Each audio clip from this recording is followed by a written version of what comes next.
CM Revanth Reddy తన అన్నదమ్ముల ప్రయోజనం కోసం ఫార్మాసిటీ పేరుతో గిరిజన రైతుల భూములు గుంజుకోవడానికి చూస్తూ ఉన్నారని మాజీ జిల్లా రైతు సమన్వయ సమితి అధ్యక్షులు వంగ నాగిరెడ్డి తెలిపారు. సిద్దిపేట పట్టణంలోని ఎమ్మెల్యే క్యాంపు కార్యాలయంలో మాజీ రాష్ట్ర రైతు సమన్వయ సమితి అధ్యక్షులు నాగిరెడ్డి మీడియా సమావేశం నిర్వహించారు. ఈ సందర్భంగా వారు మాట్లాడారు. లఘుచర్ల రైతులకు బేడీలు వేసినందుకు ముఖ్యమంత్రి రేవంత్ రెడ్డి రైతులందరికీ క్షమాపణ చెప్పి లఘుచర్ల రైతులందరినీ బేషరతుగా విడుదల చేయాలని డిమాండ్ చేశారు.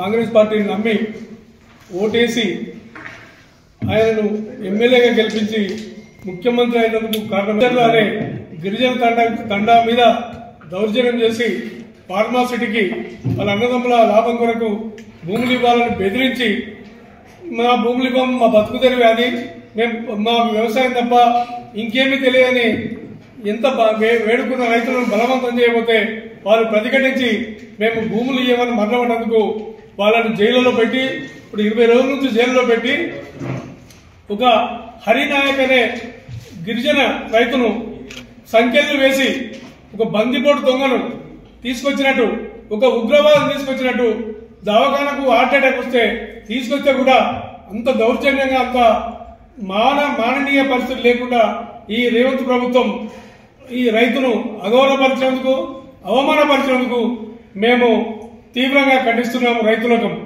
ఎందుకంటే మా నాయకుడు కల్వకుంట్ల చంద్రశేఖరరావు గారు రైతు బంధు ఇచ్చి, రైతు బీమా ఇచ్చి, రైతులకు 24 గంటల కరెంట్ ఇచ్చి, సమయానికి ఎరువులు ఇచ్చి, అన్ని రైతులకు సదుపాయాలు కల్పించి ఒక రైతు బాంధవుడుగా రైతుల హృదయాల్లో నిలిచిపోయిండు. పంటలు కూడా సమృద్ధిగా పండి తెలంగాణలో 2వ స్థాయికి మన తెలంగాణ రైతాంగ మన దిగుమతిని మన రైతులు పండించిన పంటను 2వ ధాన్యాగారంగా చేసినటువంటి చంద్రశేఖరరావు గారు ఇవాళ ప్రజలు మార్పు అని కోరితే ఈ రేవంత్ రెడ్డి చేసిన మార్పు ఏంటంటే భూములు గుంజుకుడు, రైతు బంధువులు ఎగబెట్టుడు, రైతు బీమా ఎగబెట్టుడు, ఇలా బోనస్ 500 బోనస్ ఇస్తా అన్నాడు, అది కూడా ఎగబెట్టిడు. మద్దతు ధర ఇస్తానని రైతులు 70% మంది రైతులు రైస్ మిల్లకు అమ్ముకున్నాక అప్పుడు ఆ యొక్క కేంద్రాలు తెలిసి తూతూ మంత్రంగా మద్దతు ధర ఇచ్చి వ్యవసాయం మా ధాన్యం కొనడం జరిగింది. ఈ రేవంత్ ప్రభుత్వం బేషరతగా రైతాంగానికి క్షమాపణ చెప్పాలి. వెంటనే ముఖ్యమంత్రి గారు, వ్యవసాయ మంత్రి గారు రైతు లోకానికి హరినాయకు దౌర్జన్యం చేసినందుకు, బేడీలు వేసినందుకు క్షమాపణ చెప్పి వెంటనే ఆ లఘుచర్ల బాధితులందరినీ విడుదల చేయాలని బేషరతుగా.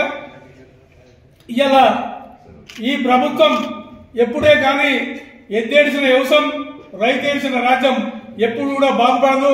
కాబట్టి రేవంత్ రెడ్డి మా రైతుల ఉసురు జరిగి నీ ప్రభుత్వం దిగిపోవడం ఖాయం, ప్రజల ఆగ్రహానికి గురి కావడం ఖాయం. ఇవాళ ఎప్పుడు ఎలక్షన్లు పెట్టినా ప్రజలు మళ్ళా మార్పుకు తయారున్నారు.